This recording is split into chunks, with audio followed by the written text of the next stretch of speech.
पाकिस्तान के ज़्यादातर हिस्सों में सारा साल मौसम आमतौर पर गर्म रहता है। देखा आपने आपने इस जुमले के एक लफ्ज़ पे इतनी तवज्जो नहीं दी, और वो लफ्ज़ है आम। आम चीज़ें क्या हो सकती हैं? आम चीज़ें मतलब रूटीन की चीज़ें। मसलन बाहर जाके धूप को अपने चेहरे पे महसूस करना, या पार्क में खुल के मौज मस्ती करना, खेलना,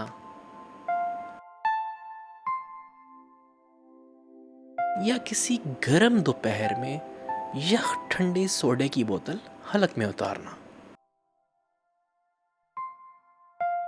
मेरा नाम हुज़ैफ़ा है। मेरी उम्र 13 साल है। मुझे एक ऐसी बीमारी है जो इतनी आम नहीं है, और ये जो खलाबाजों जैसा लिबास मैंने पहना हुआ है, मैं सितारों को छूने के लिए नहीं पहनता, बल्कि पार्क में जाने के लिए पहनता हूँ। हैरान हुए ना? हर कोई होता है।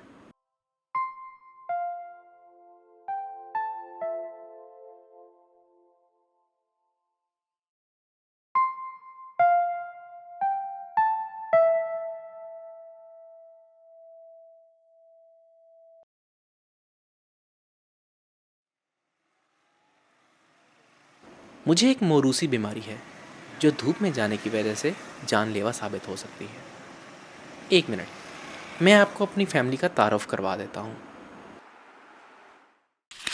मेरी फैमिली में अब्बू हैं, अम्मी हैं, मेरा एक बड़ा भाई है, मेरी एक बहन थी जो ज़्यादा अरसा सरवाइव नहीं कर सकी थी। उसके बाद मैं हूँ, और फिर मेरी छोटी बहन है। हम लोग बेसिकली पाकिस्तान के शहर लाहौर से बिलोंग करते हैं। फिर अब्बू काम के सिलसिले में इंग्लैंड चले गए। फिर अब्बू बिजनेस के सिलसिले में काफ़ी अरसा ओमान में रहे, लेकिन अल्लाह को कुछ और ही मंजूर था, और अब हमारी सारी फैमिली पाकिस्तान में है। आइए मैं आपको अपनी बीमारी के बारे में बताता हूँ। इसको ज़ीरोडर्मा पिगमेंटोसम कोकाइन सिंड्रोम कॉम्प्लेक्स कहते हैं। चले मैं आपको पहले इसके लुग़वी मानी बताऊँ। ज़ीरोस मतलब खुश्क, डर्मा मतलब जिल्द, और पिगमेंटोसम मतलब धब्बों वाली या रंग की हुई। Cocaine syndrome doctor Edward cocaine के नाम पे रखा गया था। इस सिंड्रोम में जिस्म के मुख्तलिफ सिस्टम्स सही काम नहीं कर रहे होते, जिसका आपको आगे बखूबी अंदाजा हो जाएगा। ये एक ऑटोसोमल रिसेसिव डिसऑर्डर है जो XPG जीन की म्यूटेशन की वजह से होता है। चकरा गए ना? मैं समझाता हूँ। सूरज की रोशनी में खतरनाक शुआएं ज़मीन पे आती हैं, जिन्हें यूवी रेज या अल्ट्रावायलेट रेज कहते हैं। एक आम इंसान में XPG जीन होती है जो एक डॉक्टर की तरह है, और इन यूवी रेज से होने वाले नुकसानात से हमें बचाती है। अब आते हैं मेरी तरफ। अगर सूरज से अल्ट्रावायलेट रेज मेरे पे पड़े तो मेरी XPG जीन तो मुझे होने वाले नुकसान से बचा सकती है, लेकिन ऐसा नहीं है, क्योंकि मेरी XPG जीन खराब है। इस वजह से मुझे जिल्द का कैंसर और जिल्द के दीगर मसाइल भी हो सकते हैं। मैं आपको दो टर्म्स के साथ समझाता हूँ। एक है नॉर्मल। नॉर्मल वो लोग हैं जिनको ना बीमारी है, ना ही वो बीमारी मुंतकिल करने की सलाहियत रखते हैं। जबकि दूसरे हैं कैरियर। कैरियर खुद तो बीमार नहीं है, मगर वो बीमारी मुंतकिल करने की सलाहियत रखते हैं। आगे देखते हैं। अगर दो नॉर्मल इंसान शादी करेंगे तो सब बच्चे नॉर्मल पैदा होंगे। अगर माँ या बाप में से एक कैरियर है तो बच्चों में बीमारी नहीं होगी, मगर बच्चे कैरियर हो सकते हैं। अगर माँ और बाप दोनों कैरियर हैं तो हर हमल होने पे बच्चे में बीमारी का खदशा 25% होता है। इस पैटर्न के मुताबिक ये बीमारी कज़न मैरिजेस से पैदा होने वाले बच्चों में ज़्यादा होती है।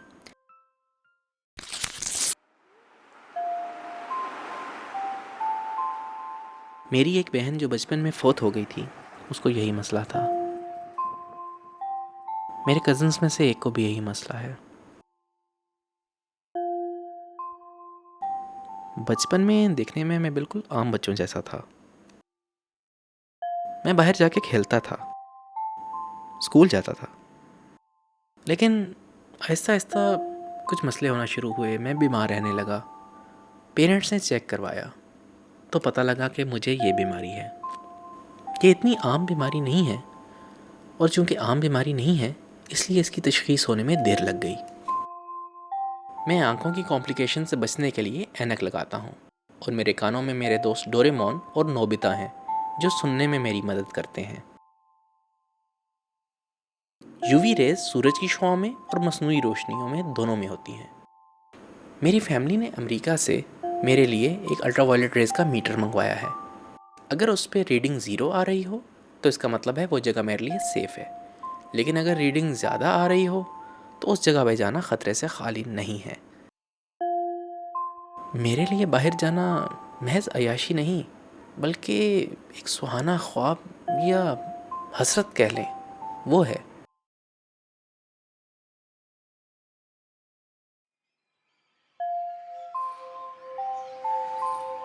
मैं घास पे खेलना चाहता हूँ, भागना चाहता हूँ। पार्क में हल्ला गुल्ला करना, चहकना, इन सब चीज़ों का मेरा दिल करता है।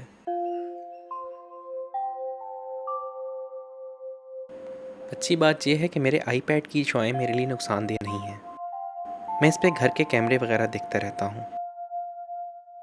इसके अलावा पबजी भी खेलता हूँ। मैं स्कूल नहीं जा सकता, ना ही घर से बाहर जाके एक्सरसाइज कर सकता हूँ।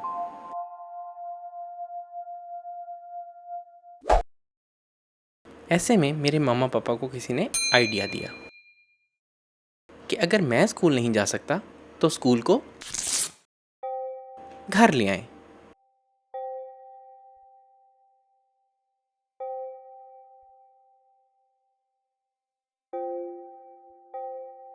अब माशाल्लाह अम्मी अब्बू ने घर में स्कूल खोल लिया है, जिसमें और भी बहुत से बच्चे आते हैं जिनसे मेरी दोस्ती भी हो गई है।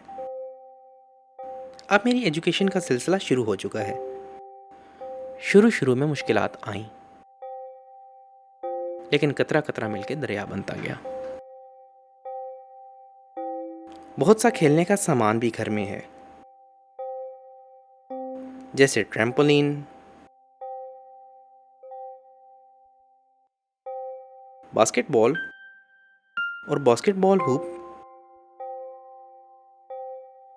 और मंकी बार।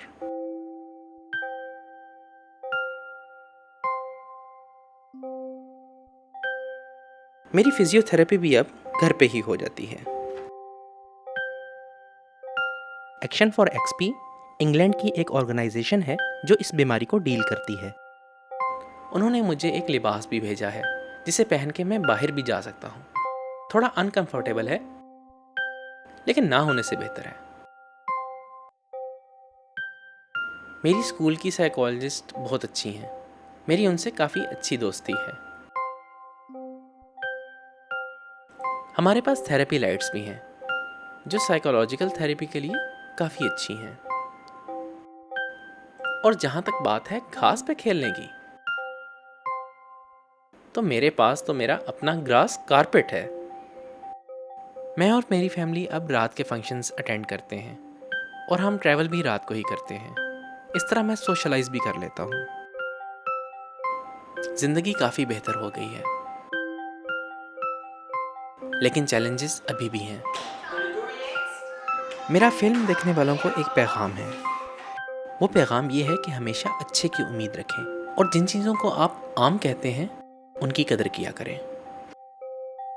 दुआओं में याद रखिएगा। आपका खलाबाज।